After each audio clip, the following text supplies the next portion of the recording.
Brock Beard, frontstretch.com.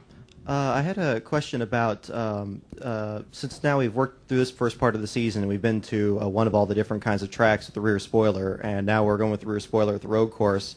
Doesn't make any difference. Didn't make any difference at No. all? Okay. That answered my question. I knew it would. Come up here to the front.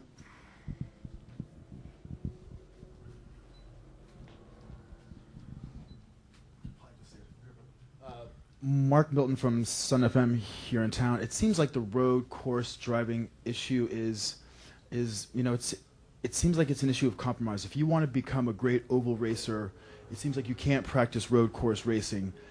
And that's why you have some specialists coming out here for just this road course race.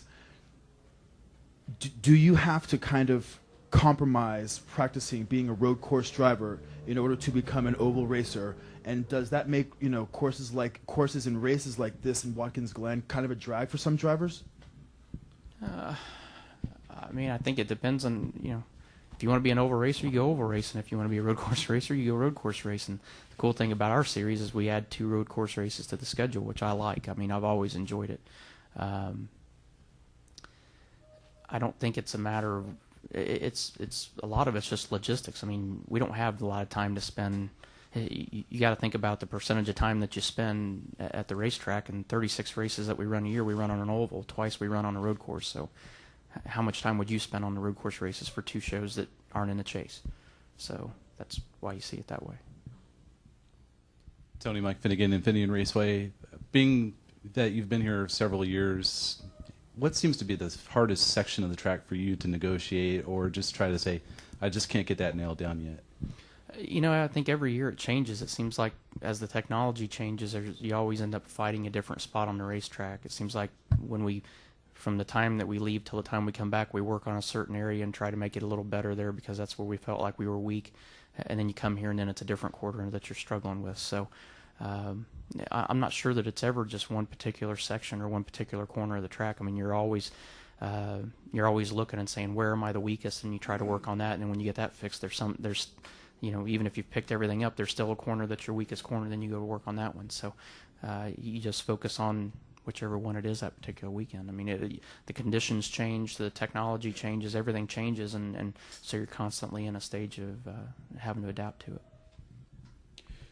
Dick Sisich, Electronic Media Group.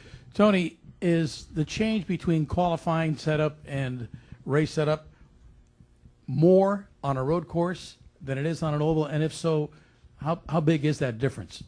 I don't think it is. I think it's I don't know for sure, but I would say if I had to guess, it's probably a little bit less. A lot of it's just air pressure of trying to make the tires be at their peak for one lap versus trying to make them last good for 33 or 35 laps. So your balance pretty much is going to stay the same.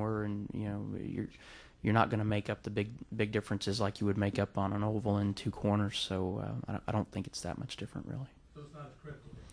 I don't think the change is that much different. I mean, it's every bit it's critical, but I don't know that it's that big of a change.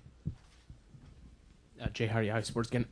You just sort of were talking about, the focusing of the races, not necessarily because one is not in the chase. Would you be in favor of adding a road course to the chase? And would that be a more of a testament or a test to overall driver skill to have a race like that? I'm still trying to get them to put a dirt race in the chase, so that's going to be my focus before I worry about getting a road course in the chase. But would you be in favor of that? I'd be in favor of getting a dirt race first.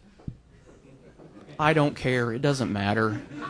Dude, I've answered that question every year that we've come here, and you're still asking the same stupid question. So, yeah, it's the same thing as I said last year when somebody asked me the same question about it. My opinion didn't change. Would it be a better Who knows? I don't know. Who cares? I don't have opinions. I just want to go drive my race car. That's all I want to worry about. I don't want to worry about theorizing. I don't want to even have opinions. My opinions end up getting me in trouble because of you guys. So it's easier for me to not have opinions. It's easier for me just to go drive my race car and enjoy my day doing that. Tony, Scott Rocks from KSVY Sonoma.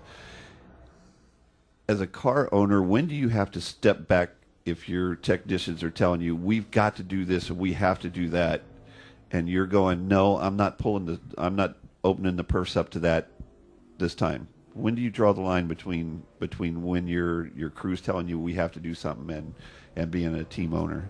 It's easy. I've never even had to have that discussion with them because they always know that they've got to do what they have to do, and so my job at the racetrack's to be the driver, and they're the crew chiefs and the engineers, and we go from there. I mean, they know that that's their job, and my job strictly at the race weekend is just to drive the race car. So I let them do what they do. They don't tell me to drive. I don't tell them what to do with setups.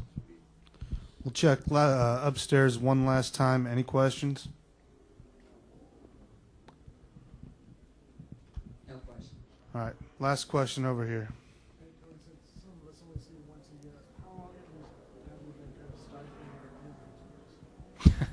I don't know. You have to go back and look at all the notes from other press conferences. Thanks a lot, Tony.